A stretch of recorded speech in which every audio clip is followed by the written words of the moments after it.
नमस्कार दोस्तों, टीचर भी यूट्यूब चैनल में आपका एक बार फिर से स्वागत है।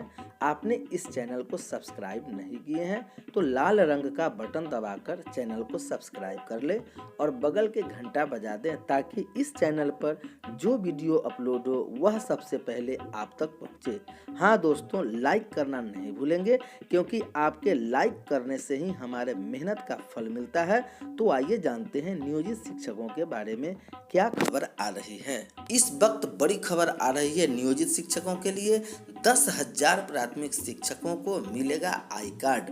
पहली से 5वीं कक्षा तक पढ़ाने वाले प्राथमिक शिक्षकों को शिक्षा विभाग ने लॉकडाउन 4 में तोहफा दिया है।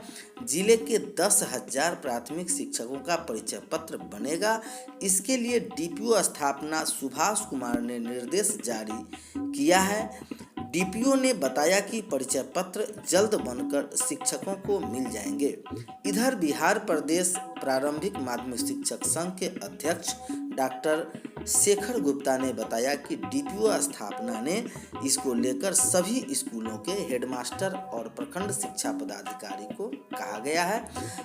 सदर सचिव डॉक्टर रविशंकर ने बताया कि बड़ी संख्या में शिक्षकों को क्वारंटाइन सेंटर में कोरोना ड्यूटी में तैनात किया गया है। ड्यूटी आने जाने के क्रम में दिक्कतें होती है, इस कारण सभी को परिचय पत्र बनाने का निर्णय लिया गया है। समान कार्य के लिए समान वेतन अनिवार्य। हाईकोर्ट एक समान कार्य करने वाले 2 कर्मियों के साथ भेदभाव नहीं किया जा सकता और उन्हें समान वेतन देना अनिवार्य है। हाईकोर्ट ने यह टिप्पणी करते हुए कहा कि सरकार को फार्मासिस्ट का वेतन दोबारा निर्धारण करने की आदेश दिया है। फार्मासिस्ट पंकज की ओर से दायर याचिका में कहा गया है कि उसे हिसार में 10,000 रुपये प्रतिमाह वेतन पर रखा गया था।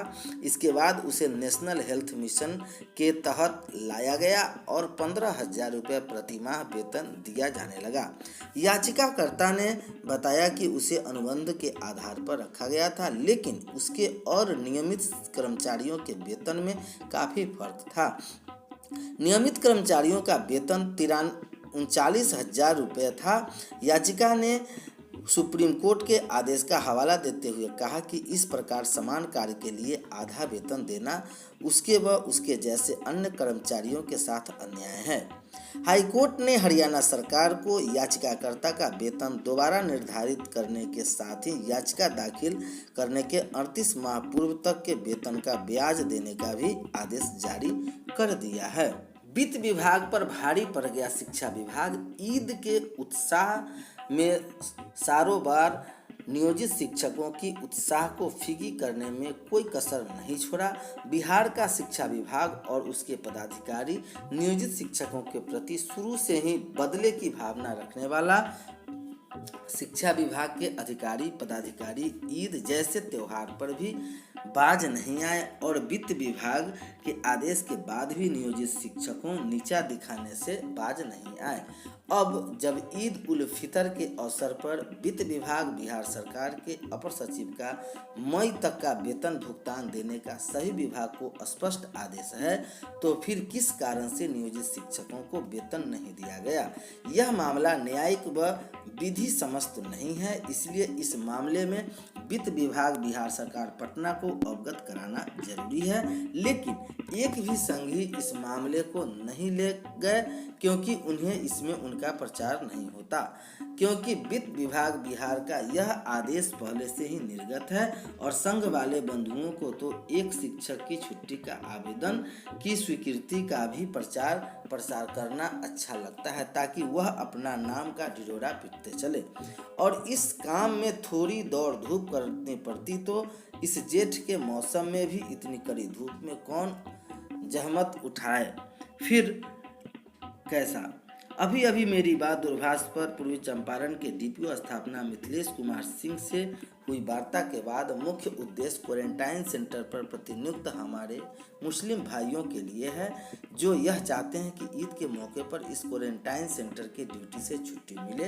मिथिलेश कुमार सिंह ने दूरभाष पर वार्ता के दौरान कहा गया कि अन्य जिलों का भी साक्ष्य उनके व्हाट्सएप पर भेजा दिया गया है कि वैसे अन्य जिलों को डीपीओ द्वारा इस संदर्भ में पत्र निर्गत किया है। मिथिलेश कुमार सिंह जी के द्वारा यह आश्वस्त किया गया कि पूर्वी चंपारण में तैनात हमारे मुस्लिम भाइयों के लिए अन्य जिलों के भांति यथाशीघ्र पत्र निर्गत किया जाएगा। सूर्यकांत पाठक, संयोजक, नव प्रशिक्षित शिक्षक संघर्ष मोर्चा, पूर्वी चंपारण, मोतिहारी।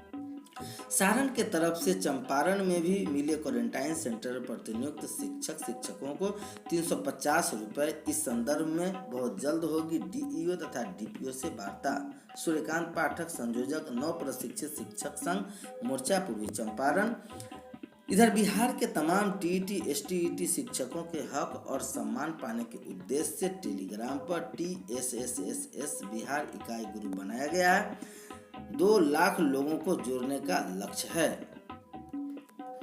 ताकि भविष्य में हम सभी टीईटी एसटीईटी शिक्षक एक साथ एक मंच पर आ सके। टेलीग्राम ग्रुप का लिंक मेरे डिस्क्रिप्शन बॉक्स से आप ले सकते हैं। यह ग्रुप केवल टीईटी एसटीईटी शिक्षकों के लिए विशेष करके बनाया गया है ताकि बिहार के तमाम शिक्षक साथियों को एक ही ग्रुप में जोड़ा जा सके। सभी टीईटी एसटीईटी शिक्षक साथियों से आग्रह है कि इस लिंक को कॉपी कर अपने तमाम व्हाट्सएप, फेसबुक ग्रुप में शेयर कर दें ताकि हम एक साथ एक मंच और एक उद्देश्य से अपने विचारों का आदान प्रदान कर सकें। नियोजित शिक्षकों के मसीहा, दयावान और हर दिल अजीज हमारे मुख्यमंत्री माननीय श्री नीतीश कुमार जी नियोजित शिक्षकों पर बहुत मेहरबान हैं। निलंबन, बर्खास्तगी, हड़ताल अवधि सब कुछ खत्म करने की अनुशंसा करके सभी शिक्षकों का पूरा वेतन देने की घोषणा कर दिया। इतना नेक दिल इंसान को लोग फिर भी बुरा भला कहे तो दिल को ठेस लगती है। ऐसे मुख्यमंत्री पूरे प्रदेश में किसी राज्य में नहीं मिलेगा। इतना रहम दिल जब नियोजित शिक्षक 5 महीने से वेतन न मिलने से भूख मरने लगे तो इन्होंने फरवरी माह 16 दिन का पेमेंट करके ही अनुशंसा करके हमें भूख से बचाया। 74 राष्ट्र निर्माता साथी दवा के अभाव में जब काल के गाल में चले गए तो उन्हें बहुत बड़ा सदमा लगा और जल्दी से वेतन निर्गत करने की अनुशंसा कर दी। मुस्लिम भाइयों का पाक और पवित्र पर्व ईद के अवसर पर हम सभी नियोजित शिक्षकों को ईद के तोहफे के रूप में वेतन देने की घोषणा की, जिससे सारे शिक्षकों के हृदय में खुशी की लहर दौड़ने लगी। उम्मीद है कि ईद बाद 2 माह का वेतन मिल जाए और हमारा कर्जा पैसा सध जाए। इतना दयावान मुख्यमंत्री की जब इन्होंने देखा कि हमारे प्रवासी भाई कोरोना के खौफ से काफी संख्या में अपने घर लौटने लगे हैं तो इनकी सुरक्षा व देखभाल के लिए हम सभी नियोजित शिक्षकों को अलग कर सभी श्रमिकों को भला किया। इसके लिए हमें 50 लाख का बीमा, PPE किट, सैनिटाइजर, मास्क नहीं दिए क्योंकि उन्हें हम पर विश्वास था कि हमें कुछ नहीं होगा। जो कमजोर थे उन्हें ये सब दिया गया क्योंकि उन्हें सहन करने की आदत नहीं है। बिहार में जितने विभाग के कर्मचारी हैं, चाहे आशा कार्यकर्ता हो या चपरासी, हमसे ज़्यादा वेतन पाने वाले हैं क्योंकि ये अस्थायी रूप से बहाल हुए हैं। माननीय मुख्यमंत्री ने सोचा कि क्यों न इन्हें भी 60 साल का कर दूं, जाए फौरन कर दिया। इन्होंने समानता के में इतना विश्वास है कि जो टीईटी पास करके शिक्षक आए थे उन्हें भी शिक्षा मित्रों के साथ मिलाकर नियोजित शिक्षक बना दिया। इतना दयावान और नेक दिल मुख्यमंत्री पर कोई लांछन लगाता है तो मेरा दिल अंदर से दुखी होता है। अगर हम इन्हें युग पुरुष कहें तो इसमें कोई अतिशयोक्ति नहीं होगी। बात निर्माण की तो है, सभी बच्चे के खाते में इंडियन का पैसा समय से डाल ही रहे हैं, साइकिल, पोशाक, छात्रवृत्ति दे ही रहे हैं। ये सत्य प्रतीत होता है कि हम राष्ट्र निर्माता थे, अब है नहीं। मुख्यमंत्री जी का एक काबिल इंजीनियर है, उनकी नज़र में राष्ट्र निर्माता के लिए शिक्षा से ज़्यादा पैसा मायने रखता है। यही सोचकर डीबीटी के माध्यम से बच्चों को पैसे भेज रहे हैं। इन्हें ज्ञान देने वाले भले ही जैसे तैसे जिए, पर बच्चों के उज्जवल भविष्य के लिए बारे में वे हमेशा चिंतित रहते हैं। ऐसे दयावान नेक हृदय युग पुरुष योग कर्म योगी और विद्वान मुख्यमंत्री को शायद ही कोई नियोजित शिक्षक होगा जो वोट न दे।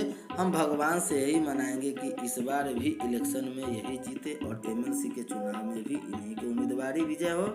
ऐसे भगवान सब देख रहे हैं, इस बार उसे न्याय करना ही होगा। हमें पूर्ण विश्वास है आप सबों की राय। आपका अनुज साथी उत्तम, इन्होंने जो उचित समझा वह आप लोगों से शेयर किया और हमने अपने चैनल के माध्यम से आप तक पहुंचा दिया। आज ईद है, खुशी का गम ज़्यादा और हड़ताल से लेकर आज तक वेतन का भुगतान नहीं